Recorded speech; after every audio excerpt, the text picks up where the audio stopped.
大家好，我是咪咪，很久沒回來看我媽媽了。這邊是感覺肉鋪。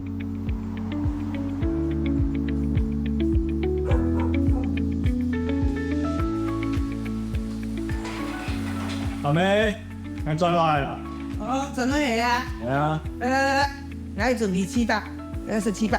哦，有700。沒有，你客家人都是700，按 Q 的700，700 Q。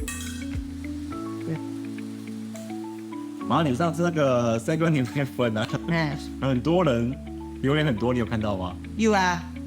那當初怎麼會有這個想法？到底是誰講這個的？因為宿舍的阿伯啦，去講錄音架啦，唔像放7啊，叫我們來去那邊，買7-Eleven有人分。然後在網絡上很多人，大家都覺得很好笑。哎，對，我今天有準備一個計劃，待會你拍，等我看。啊，這個直接回來，想說回來都回來了。今天準備的計劃是客家國語大挑戰。就是比較輕鬆的，這個比較輕鬆。電視轉小聲一點。轉到水上的電視，所以客家國語就會變成說電視轉小聲一點，轉小聲一點。轉小聲。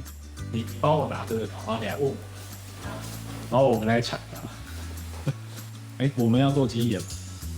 要。好，客家國語大挑戰開始。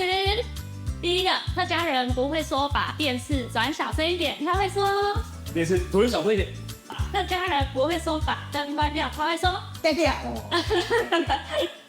短影音的話，本來應該說，我自己就是做這塊的工作，就是專門幫客戶去拍短影音。對，然後至於為什麼會就是從客語這個角度來切入，做我自己的客語比較相關的頻道，那主要原因就是來自於之前也會遇到一些客戶的挑戰，客戶就會說，你幫我拍，可是那你自己的流量好像也沒有做得很好啊。那時候想說，那我就自己跳下來，自己來拍，我要證明給客戶看說，其實我是有這個能力的。